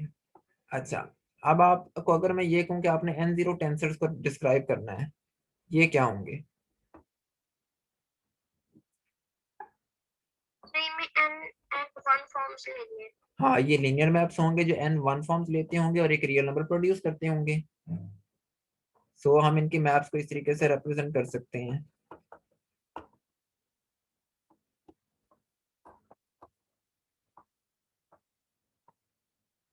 ऐसे ही है। Yes sir. और ये चीज आपके पास क्या है? ये आपके पास n वन फॉर्म्स है। नहीं, अब ये वेक्टर स्पेसेस नहीं है, ये वेक्टर स्पेसेस तब होती हैं अगर मैं 0m टेंसर की बात कर रहा होता। Okay sir. ये चीजें ना थोड़ी सी प्रैक्टिस से आपके जहन में बैठ जाएगी। मैं अब हर टेंसर को ना टी से रिप्रेजेंट कर रहा होता हूँ, तो लेकिन आपको पता होना चाहिए कॉन्टेक्स्ट से कि यहाँ पर ये टेंसर कौन सा है।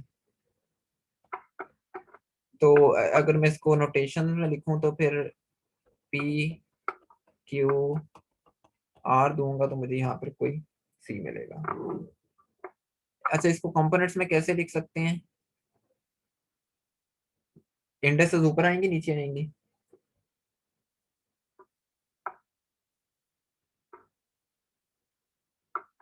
इंडेक्सेस ऊपर आएंगी, अल्फा बीटा गामा तक एन चलेंगी। और इसके बेसिस एलिमेंट्स क्या होंगे?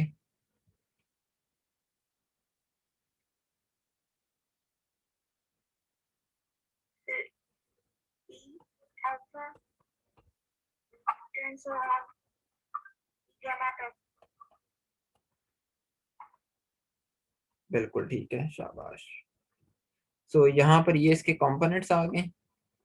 ये आपके पास ऑब्जेक्ट है, ये कंपोनेंट्स हैं, और ये आपके पास बेसिस है। इनकी ट्रांसफॉर्मेशन कैसे होगी? सो लेट्स सी के मैं ये कहता हूँ कि मेरे पास टी अल्फा बीटा गामा है, और मैंने जाना है अल्फा बार बीटा बार गामा बार में। कितने में ये ट्रांसफॉर्मेशन मैट्रिक्सेस चाहिए होंगे? गामा तक। गामा तक। तो मेरे पास चूंकि हमारे पास n इंडिसेस हैं, तो मेरे पास n ही ट्रांसफॉर्मेशन मैट्रिक्सेस होने चाहिए। अल्फा बार कहाँ पर आएंगे? ऊपर नीचे। और यहाँ पर alpha beta gamma. Clear? Yes sir. So ये आपके पास n ट्रांसफॉर्मेशन मैट्रिक्सेस आ गए। यहाँ तक कोई मुश्किल? अच्छा, अब अभी तक हमने ऐसे टेंसेस पढ़े हैं जिनमें या तो वो नीचे जीरो आ रहा होता था, या ऊपर जीरो आ रहा होता था। सो यूजली हम इनको कहते होते हैं कॉन्ट्रावेरिएंट टेंसर्स, और जिनमें नीचे आता उनको कोवेरिएंट कहते हैं। मतलब कि आपके पास ना तीन टाइप्स होती हैं टेंसर्स की: कोवेरिएंट, कॉन्ट्रावेरिएंट और मिक्स्ड। हम कोवेरिएंट के लिए यूजली वन फॉर्म्स का भी वर्ड यूज करते हैं, लेकिन वो सिर्फ तब अगर एक इंडेक्स हो आपके पास। लेकिन मैं आपको समझाने के लिए लिख रहा हूँ कि आपको याद रहे कि हम को से मुराद लेते हैं जिनकी ट्रांसफॉर्मेशन वन फॉर्म्स की तरह होती है, इसलिए मैं इसको ग्रीन में लिख देता हूँ। और कोवेरिएंट वो होते हैं जिनकी ट्रांसफॉर्मेशन वेक्टर्स की तरह होती है। अच्छा, इनको हम लिखते हैं जनरली जीरो एम टेंसर्स के तौर पर। ये आपके पास होते हैं एम एन जीरो टेंसर्स।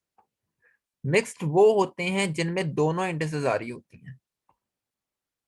ठीक है, क्लियर है ये बात? Yes sir. अच्छा, अब डेफिनेटली अगर आप एन को जीरो कर देंगे मिक्स्ड में, तो आपके पास बन जाएगा कोवेरिएंट। एम को जीरो कर देंगे तो कॉन्ट्रावेरिएंट बन जाएगा।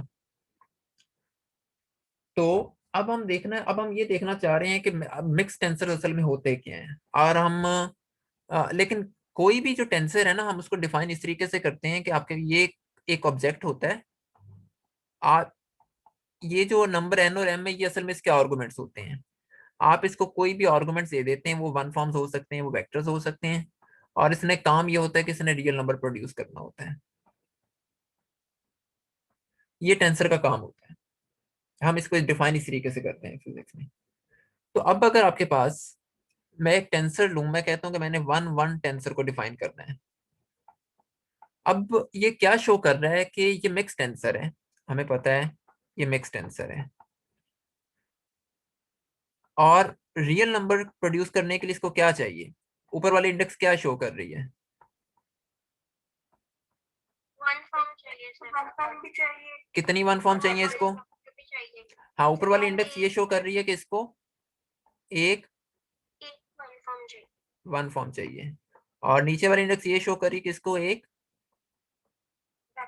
वेक्टर चाहिए। फिर ये क्या करेगा? फिर ये एक रियल नंबर प्रोड्यूस करेगा, यानी इसको एक पी चाहिए और एक वी चाहिए, और ये यहाँ पर कोई रियल नंबर दे देगा। ठीक है, यस सर। अब इसको कंपोनेंट्स की फॉर्म में कैसे लिखूंगा? वेक्टर की इंडेक्स कहाँ पर लिखते हैं, ऊपर या नीचे? ऊपर। ऊपर। और वन फॉर्म की इंडेक्स?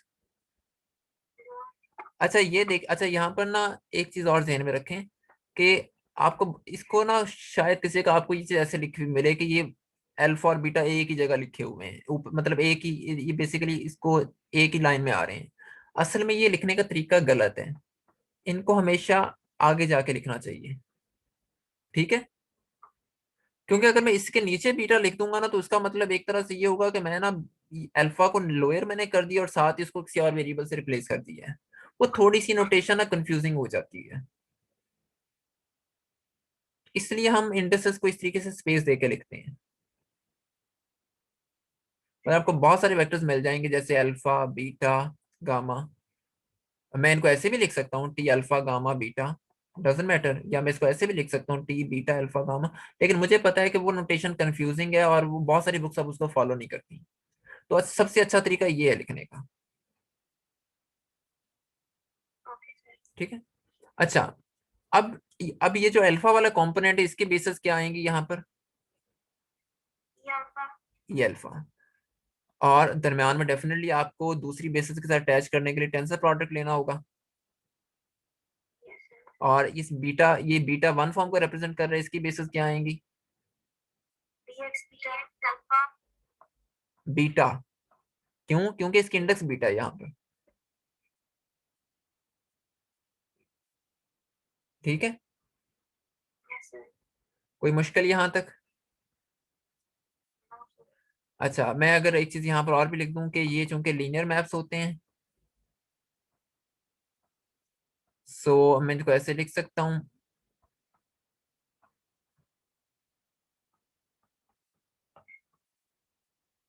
ऐसे लिख सकता हूँ ना इनको।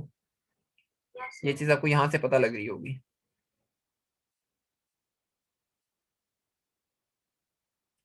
तो यहाँ पर अब ये चीज क्या है? ये आपके पास ऑब्जेक्ट है,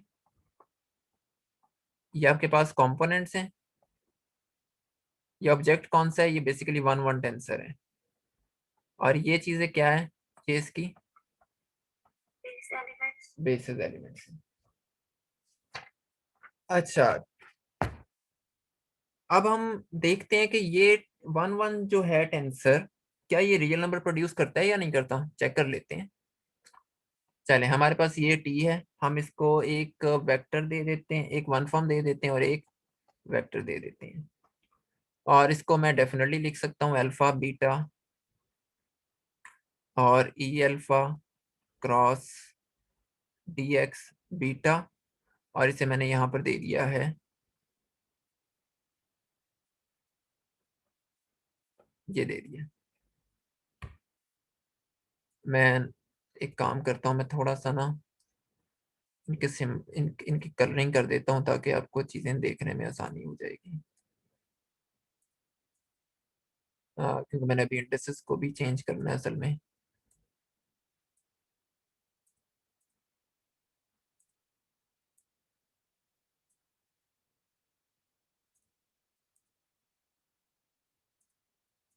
और ये मेरे पास टेंसर है मिक्स्ड, और ये मैंने उस टेंसर को लिखा हुआ है यहाँ पर।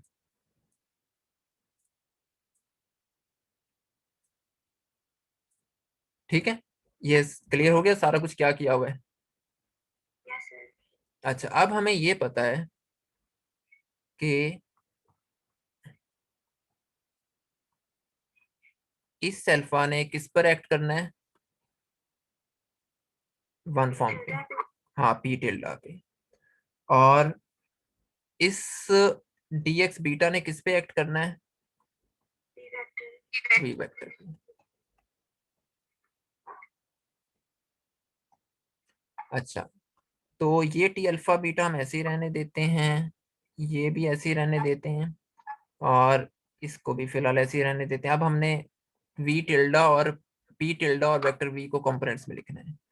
इसके कंपोनेंट्स, इसको कंपोनेंट्स में लिखवाएं मुझे। डेफिनेटली ये चीज बनेगी, इसके बराबर ही बनेगी। लेकिन यहाँ पर मैं इंडेक्सेस मुझे कोई और चूज करनी पड़ेगी, मैं इंडेक्स यूज कर लेता हूँ रो, और सिग्मा कर लेता हूँ। ठीक है। Yes sir. और यहाँ पर मैं कोई इंडेक्स रो चूज कर लेता हूँ। क्लियर होगी बात? Yes sir. अच्छा, अब यहाँ पर देखें कि ये आपके पास टी अल्फा बीटा और पी सिग्मा भी बाहर आ गया, और आपके पास वी रो भी बाहर आ गया। तो ये किसके ऊपर एक्ट करेगा? ई अल्फा किस पे एक्ट करेगा? P sigma. और डी एक्स बीटा किस पे एक्ट करेगा? ई रो पे। ठीक है। Yes sir. अच्छा, तो ये आपके पास T alpha beta P sigma V rho. अब ये वाली जो क्वांटिटी, ये वाली जो क्वांटिटी है ई अल्फा और डी एक्स सिग्मा, ये क्या बन जाएगी? Chronicle delta alpha sigma. और ये क्वांटिटी क्या बन जाएगी? क्रॉनिकल डेल्टा बीटा रो। ठीक है। अच्छा, मैं अब ऐसा करता हूँ, मैं ना इनको जरा ग्रुप की सूरत में लिख देता हूँ ताकि आपको जरा दोबारा से और देखने में आसानी हो। टी अल्फा बीटा, ये पी सिग्मा लिंक कर रही है इस क्रॉनिकल डेल्टा के साथ, क्योंकि सिग्मा सिग्मा आ रहे हैं। और ये क्रॉनिकल डेल्टा लिंक कर रहा है इस बी रो के साथ। अब ये सिर्फ उसी वक्त नॉन जीरो टर्म्स देंगी जब आपके पास इनकी इंडेक्सेस सेम होंगी, यानी कि जब बीटा रो के बराबर होगा या रो बीटा के बराबर होगा तभी इसका आंसर नॉन जीरो आएगा, वरना अदरवाइज ये जीरो होगा। ऐसे ही है। तो क्या मैं इस पूरी कहानी को ऐसे लिख सकता हूँ? T alpha beta P alpha V beta.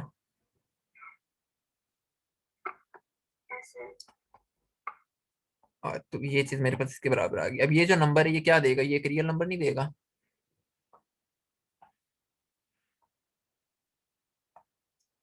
हाँ जी, ये क्या है? ये एक रियल नंबर है।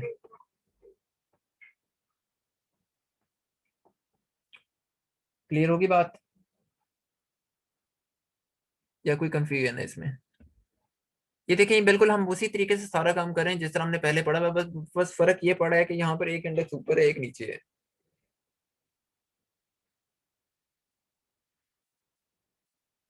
Yes sir. कोई कंफ्यूजन यहाँ पर अंडरस्टैंडिंग में?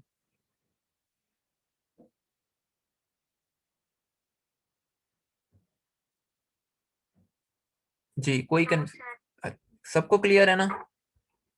यस। क्योंकि मैं बस अब इसको वाइंड अप करने लगूंगा एक आखिरी टेंसर को डिस्कस करके, फिर हमारा ये टेंसर सारे खत्म हो जाएंगे। अच्छा, उस टेंसर पे जाने से पहले बस एक रिवीजन आखिरी और कर लेते हैं, ताकि देख आप हमें, अगर ये 1 2 टेंसर दिया हो तो इस 1 2 टेंसर को कितनी वन फॉर्म चाहिए और कितने वेक्टर्स चाहिए? वन वन फॉर्म चाहिए और टू वेक्टर्स। हाँ, वन फॉर्म चाहिए और टू वेक्टर्स। अच्छा, अब मुझे इसको कंपोनेंट फॉर्म में भी लिखवा दें। टी टी अब ये बेसिकली वेक्टर है ना, ऊपर वाले तो शो करें कि इसमें एक वेक्टर की इंडेक्स है। ठीक है, तो यहाँ पर एक अल्फा ऊपर आ जाएगा, और नीचे दो होने का मतलब है कि इसमें कितनी इंडेक्सेस हैं वन फॉर्म की? उनको मैं बीटा और गामा से रिप्रेजेंट कर देता हूँ। अच्छा, तो इसमें फिर क्या होगा? बेसिस एलिमेंट्स ई अल्फा आ जाएंगे,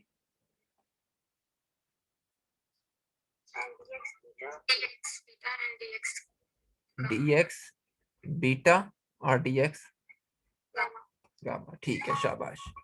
अच्छा, अगर इसके अगर हम मुझे लिखने हों, मैं अल्फा बीटा गामा से जाना चाह रहा हूँ अल्फा बार बीटा बार गामा बार में, फिर मुझे क्या करना होगा? 3 ट्रांसफॉर्मेशन मैट्रिक्सेस चाहिए होंगे। यहाँ पर अल्फा बार ऊपर आएगा नीचे आएगा, और बाकियों में?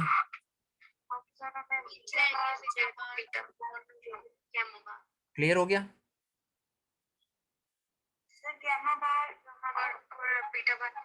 ओह सॉरी, यानी कि ये बात आपको समझ आ गई है। अच्छा, चलें फिर ऐसा करते हैं, यहीं पर एक साइड में लिख लेते हैं,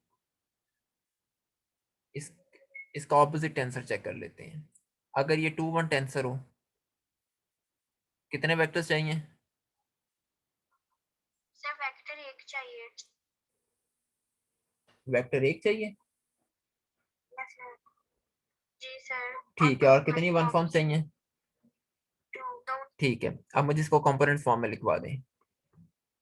ऊपर कितनी इंडेक्सेस आएंगी टू आएंगे। Alpha beta. और नीचे? नीचे गामा। अच्छा, आगे भी लिखवा दें। Alpha cos e beta cos dx gamma। अच्छा, इसका ट्रांसफॉर्मेशन भी लिखवा दें फिर।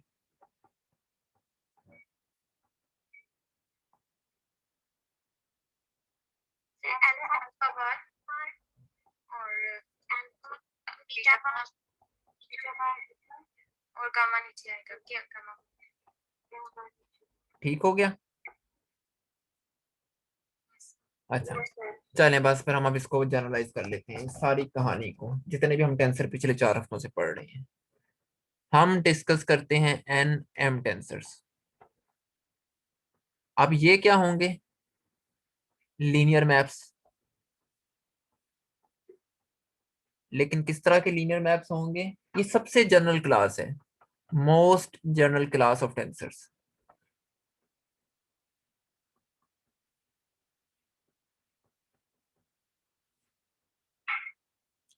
आपको ये बेसिकली कितनी वेक्टर स्पेसेस और कितनी वन फॉर्म बेसिस को मैप कर रहे होंगे रियल नंबर्स पे? सर n और m हाँ, एन वेक्टर स्पेसेस और एम वन फॉर्म बेसिस को।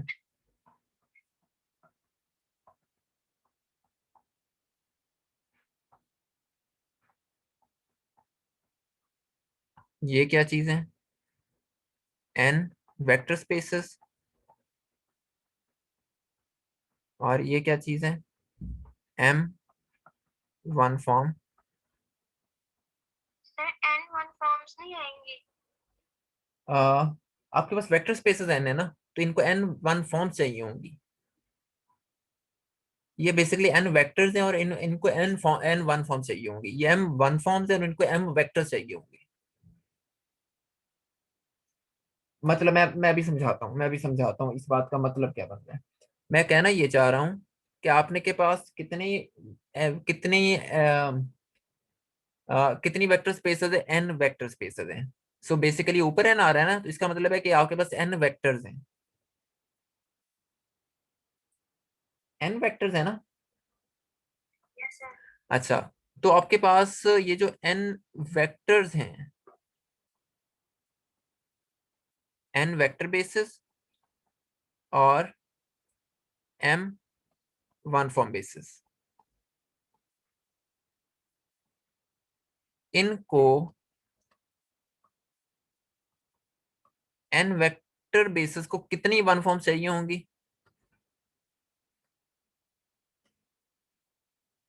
कितनी वन फॉर्म चाहिए होंगी? सर किसको? एन वेक्टर बेसिस को कितनी वन फॉर्म चाहिए होंगी? n वन फॉर्म्स चाहिए। एन एन क्योंकि वेक्टर्स एन है ना। अगर वेक्टर्स दो हैं तो उनको कितनी वन फॉर्म चाहिए? दो ही चाहिए ना। मतलब अगर ये चीज है, 2 3 टेंसर है, तो यहाँ पर कितने वेक्टर्स हैं? दो। उनको कितनी वन फॉर्म चाहिए? कितने वन फॉर्म्स हैं यहाँ पर? कितने वेक्टर्स चाहिए उनको? 3। तो यहाँ पर एन वेक्टर्स हैं, तो आपको कितनी वन फॉर्म चाहिए? और अगर एम वन फॉर्म्स है तो आपको कितने वेक्टर्स चाहिए? M। फिर जाके ये क्या करेंगे? रियल नंबर देंगे। क्लियर होगी बात अब? अब ये समझ आ गई है ये इक्वेशन क्या है? अच्छा, चले अब हम इनके कंपोनेंट फॉर्म और ट्रांसफॉर्मेशन लिखते हैं और फिर खत्म। अच्छा, अब मेरे पास क्योंकि इंडिसेस खत्म हो गई हैं तो मैं अब ना आ, इनको अल्फा वन कह रहा हूँ।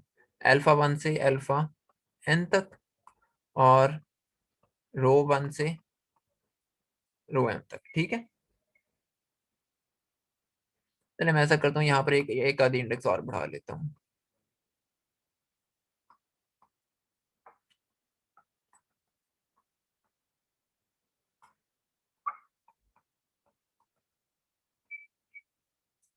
अब मुझे इनकी बेसिस लिखवाएं जरा।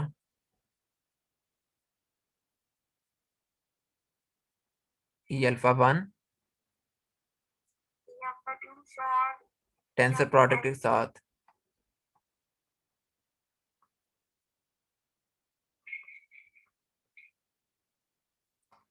और आगे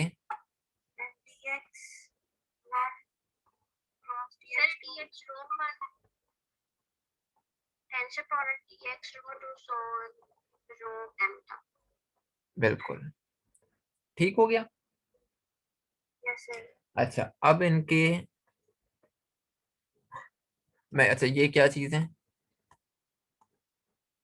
कंपोनेंट्स। और ये क्या है? N vector basis elements.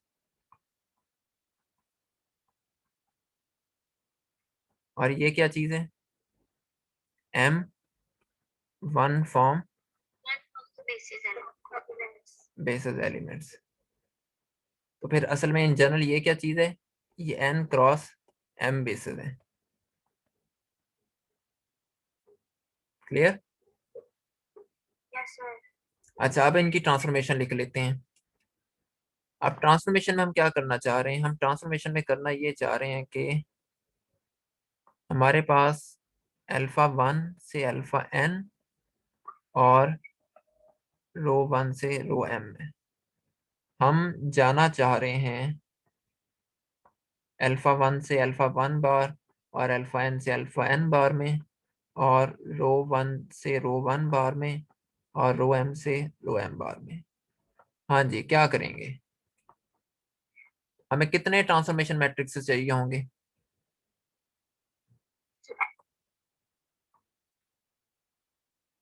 N M चाहिए होंगे।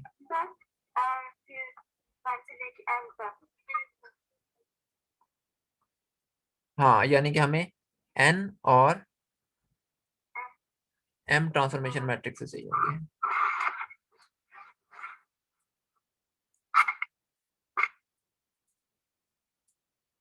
अच्छा सो यहाँ पर इंडेक्स कहाँ पर आएगी? ऊपर कौन सी इंडेक्स आएगी?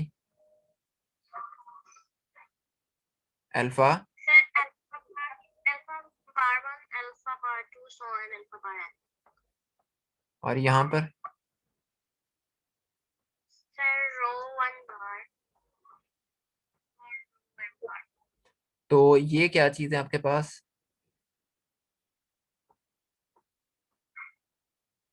ये आपके पास है N transformation matrix for vectors. और ये आपके पास क्या है? M transformation matrices. अच्छा और ये बेसिकली एन ट्रांसफॉर्मेशन मैट्रिक्स कर क्या रहे हैं? ये आपको लेके जा रहे हैं अनबार्ड फ्रेम से किसमें? बार फ्रेम।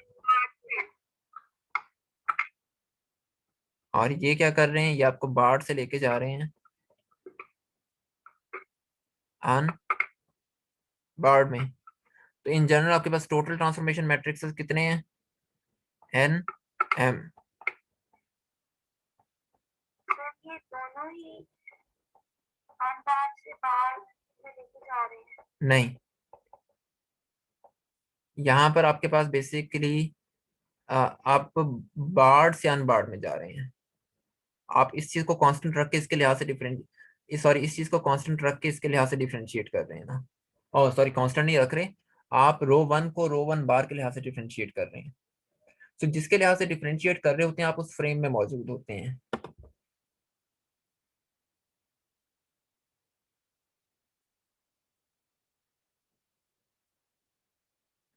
वो मुझे पता है आपके जहन में इस वक्त क्या कंफ्यूजन आ रही है, उस कंफ्यूजन को वो आप इसको ऑब्जर्वर्स के लिहाज से देख रही हैं, जिसकी वजह से आपको शायद ये कंफ्यूजन आ रही है कि एक ही वक्त में वो जो ऑब्जर्वर है वो बार्ड फ्रेम में और अनबार्ड फ्रेम में कैसे हो सकता है। इसकी राइट हैंड साइड पे अ, जो रोज है वो अनबार्ड है। लेफ्ट साइड पे बार्ड है। राइट हैंड साइड पे हाँ जी। तो इसका ये मतलब है कि वो अनबार्ड से बार्ड में ट्रांसफॉर्म हो रहे हैं जो वाले मतलब हाँ एग्जैक्टली ओवरऑल ट्रांसफॉर्मेशन वही हो रही है, लेकिन ये जो बेसिकली ये जो ट्रांसफॉर्मेशन मैट्रिक्सेस हैं, इनको बार्ट्स एंड बार्ट का कहने का मतलब है कि इनवर्स ट्रांसफॉर्मेशन है इस वक्त यहाँ पर। आपकी बात बिल्कुल ठीक है, हम अनबार्ड फ्रेम से जा बार्ड फ्रेम में रहे हैं, लेकिन इन लोअर इंडिसेस के लिए जो ट्रांसफॉर्मेशन होती है मुझे असल में फिर ये कहना चाहिए कि ये जो दोनों ट्रांसफॉर्मेशन मैट्रिक्सेस हैं एक दूसरे के इन्वर्सेस के तौर पर एक्ट करें, बेसिकली एक दूसरे के ये इन्वर्स ट्रांसफॉर्मेशन हो रही है यहाँ पर, कि जिस तरीके से ये एक्ट कर रहे हैं ये उनके इन्वर्स ट्रांसफॉर्मेशन के तौर पर एक्ट कर रहे हैं, क्योंकि यहाँ पर इंडेक्सेस ऊपर नीचे हैं। Yes, sir. ओवरऑल ट्रांसफॉर्मेशन आप बिल्कुल ठीक कह रही हैं, वो उसी तरीके से हो रही है कि हम अनबार्ड से बार्ड में जा रहे हैं।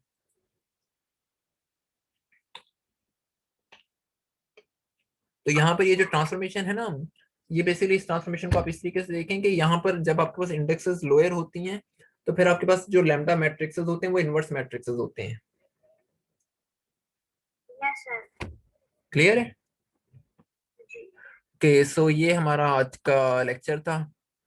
कल हम इनको थोड़ा सा और कुछ चीजें और देखेंगे और वेक्टर्स के पोर्शन को टेंसर्स को कंप्लीट कर देंगे। Okay, so any questions? इसमें आज होगा कि कल कल। होगा?